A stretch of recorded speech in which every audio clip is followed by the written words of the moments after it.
Jadi alhamdulillah, bersyukur kita kepada Allah Subhanahu Wa Taala kerana Allah Subhanahu Wa Taala telah menghimpunkan kita bersama-sama, yang mana kita berada sekarang ni di dalam suasana agama, iaitu kita berhimpun ini adalah satu majlis yang mana majlis ilmu yang diberkati oleh Allah Subhanahu Wa Taala. Yang mana majlis ilmu ni dicari-cari oleh para malaikat untuk sampaikan kepada Allah Subhanahu Wa Taala. Okey. Jadi secara ringkas untuk hari ini, perkongsian bersama untuk hari ini adalah suka untuk saya kongsikan kepada tuan-tuan dan puan-puan yang dirahmati oleh Allah Subhanahu Wa Taala adalah berkenaan dengan tajuk kita, iaitu hubungan silaturahim. Okey, hubungan silaturahim. Di mana dalam hadis Nabi Muhammad SAW, Nabi Muhammad SAW bersabda, la yadkhulul jannah qati'. La yadkhulul jannah qati'. Tidak akan masuk ke dalam syurga Allah Subhanahu Wa Taala bagi orang yang memutuskan silaturahim. Qati'un, iaitu ulama mentafsirkan bahawasanya maksudnya itu orang yang memutuskan hubungan silaturahim. Okey. Kalau kita nak cerita berkenaan dengan hubungan silaturahim ni dari banyak sudut, berbagai-bagai sudut, daripada segi faktor kawan, faktor tempat belajar, faktor kerja. Okey, semuanya memain peranan berkenaan dengan hubungan silaturahim. Cumanya kan, ada itu lumrah manusia, bila kita di dalam satu kelompok yang ramai, ada orang yang walaupun ada yang baru dan ada yang lama kan, kadang-kadang kita kesesuaian antara satu sama lain ni memain peranan. Contoh, okey, saya bagi satu contoh kan, ada jenis orang yang bila dia tak pernah jumpa seseorang, bila dia tak jumpa seseorang kan, dan dia rasa orang ni akrab dengan dia, rapat, dia rasa aku boleh kawan berapat dengan dia. Itu ada orang yang pertama. Ada jenis orang yang kedua, dia tak pernah jumpa pun, okey, bila berselisih ataupun berduduk dalam satu kumpulan, satu kelompok kan, dia rasa macam tak boleh, rasa macam menyampah tau. Sebab apa menyampah kan? Ulama bagi tahu, okey, di dalam satu kisah yang mana pada awalnya Allah Subhanahu Wa Taala perintahkan Nabi Ibrahim alaihissalam untuk membina Kaabah. Lantas apabila Nabi Ibrahim alaihissalam lepas bina Kaabah, Nabi Ibrahim alaihissalam solat di setiap penjuru Kaabah. Ada 4 penjuru Kaabah. Nabi Ibrahim alaihissalam solat di setiap penjuru Kaabah, iaitu 1000 rakaat setiap penjuru. So maksud dia ada 4000 rakaat. Selepas Nabi Ibrahim alaihissalam solat di setiap penjuru, lantas Allah Subhanahu Wa Taala perintahkan kepada Nabi Ibrahim alaihissalam untuk naik ke Jabal Abi Qubais nama dia. Okey, naik ke Jabal Abi Qubais, yang mana sekarang ni kalau di Mekah dinamakan istana bagi kerajaan Saudi. Naik di sana dan Allah Subhanahu Wa Taala perintahkan kepada Nabi Ibrahim alaihissalam untuk seru umat Islam datang ke kota Mekah. Ketika itu Nabi Ibrahim alaihissalam berjawab, okey, dia jawab dalam keadaan diri sendiri, dia cakap, aku nak panggil siapa ni? Aku nak panggil siapa datang kat Mekah? Bukan orang, hatta burung pun tak ada kat Mekah time tu. Tak ada orang pun. Burung pun tak ada, binatang pun tak ada. Allah bagi tahu apa? Kerja kau sampaikan. Kerja kau saut. Yang menyampaikan seruan tu adalah Allah. Ulama bagi tahu, seruan tersebut sampaikan, Allah sampaikan ke dalam alam roh. Ini yang saya maksudkan tadi. Kita ni disebabkan ada orang yang bila kita rapat dengan orang, kita tengok dia first time jumpa, kita boleh rapat dengan dia. Sebab apa? Kita dah berkawan dekat alam roh. Membezakan kita adalah orang ni dia keluar dulu. Kadang-kadang kita kan jumpa dengan orang tua, kita boleh ramah dengan orang tua. Sebab apa tau? Sebab mungkin dekat alam roh kita dah berkawan. Ada juga orang yang kita jumpa, walaupun dia tua daripada kita, kita rasa macam tak suka, nak tengok muka dia pun kita tak suka. Sebab apa? Kemungkinan dekat dalam alam roh kita dah bergaduh. Okey, itu adalah salah satu berkenaan dengan hubungan silaturahim. Dan bagaimana nak mengeratkan hubungan silaturahim di situ. Itu yang pertama. Yang kedua, okey. Yang kedua, untuk mengeratkan hubungan silaturahim ni, kita akan bercampur dengan berbagai-bagai orang. berbagai-bagai orang, tak kira lah orang ni berbangsa kulit hitam ke putih ke, kan, untuk mengeratkan hubungan silaturahim. Kita bercakap dengan kawan seseorang, kita bercakap dengan kawan, kita berjumpa dengan orang, orang yang kita tidak kenal, dan kita beri salam tu pun, itu pun adalah salah satu mengeratkan hubungan silaturahim. Nabi ajar bagaimana untuk bersalam dengan orang lain. Pertama sekali, bila salam antara satu sama lain, tangan bertemu tangan. Okay, kita salam macam biasa. Lumrah manusia sekarang, bila salam, okay, hai, okay, macam tu. Okay.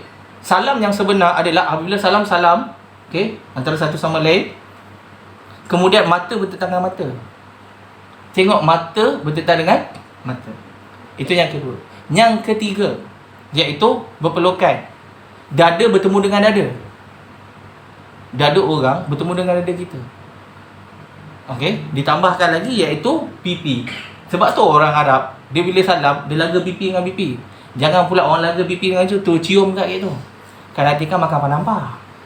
Tak ada okey, saya gurau je okey, itu adalah hubungan dia. Lumrah manusia.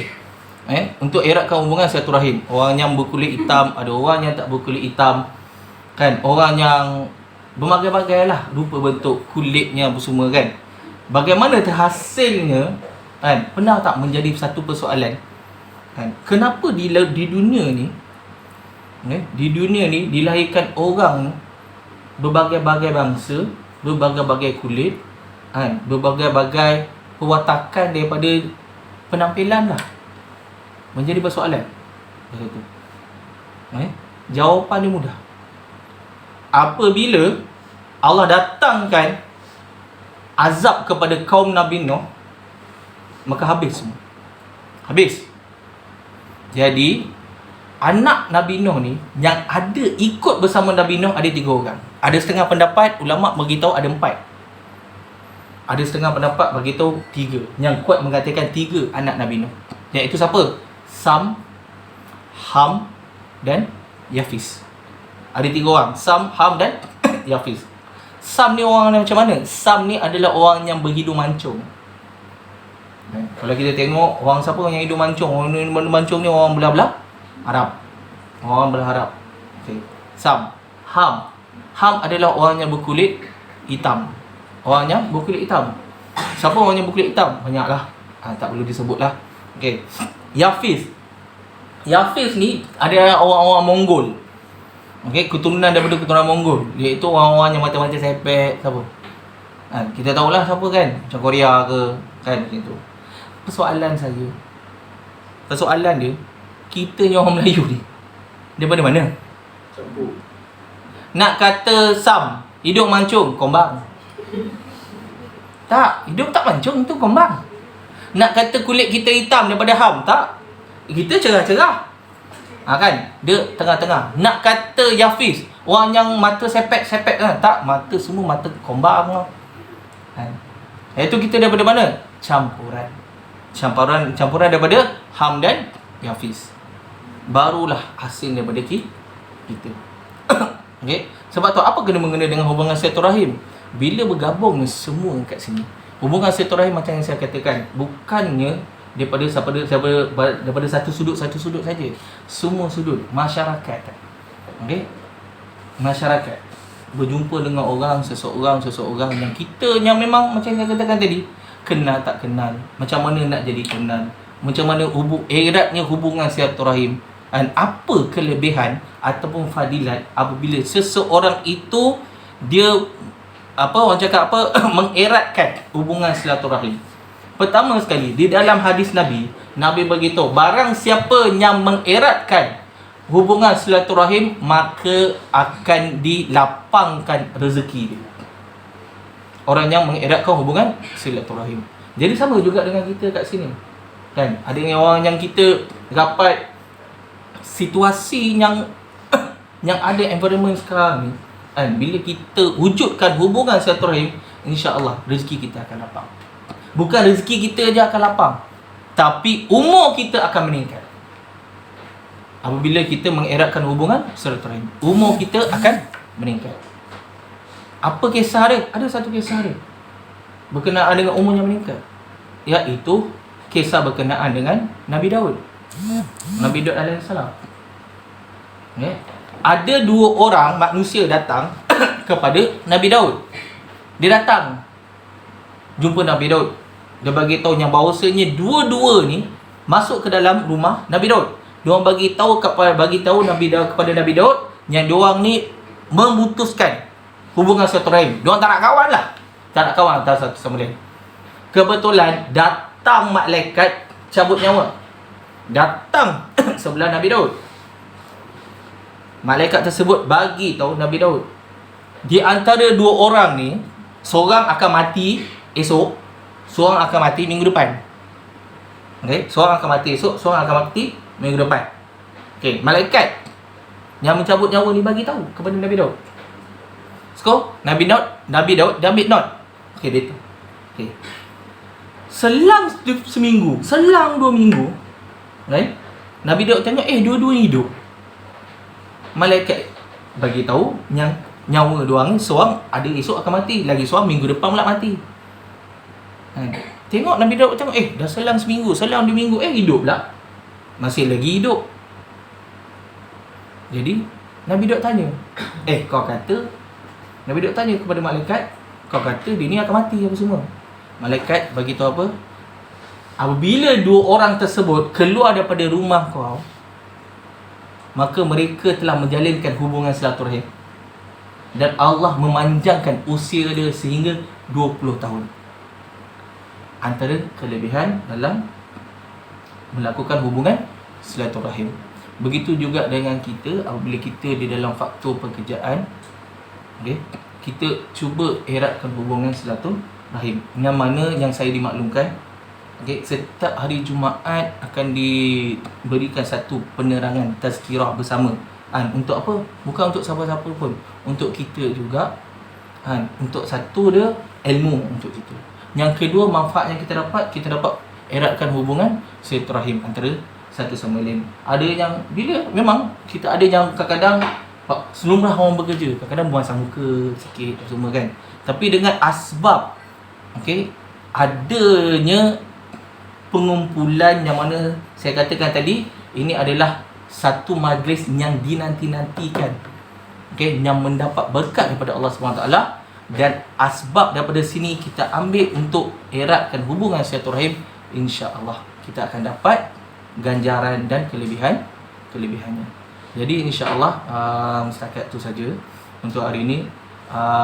Saya harap semualah semua tuan-tuan dan puan-puan yang dirahmati oleh Allah SWT, kita ambil peluang kat sini, kita ambil fadilat dekat sini, yang mana dalam hadis Nabi dan juga kisah-kisah berkenaan dengan kisah Nabi Daud, kita cuba amalkan dan kita cuba sampaikan.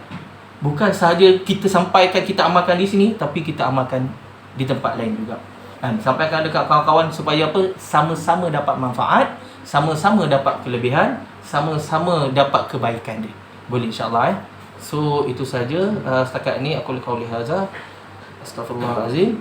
Okey, jadi saya tutup hadis dengan tasbih kifarah wa suratul as. Subhanakallah wa bihamdihi, subhanallahil azim. Asyhadu an la ilaha illallah wa asyhadu anna Assalamualaikum warahmatullahi taala wabarakatuh.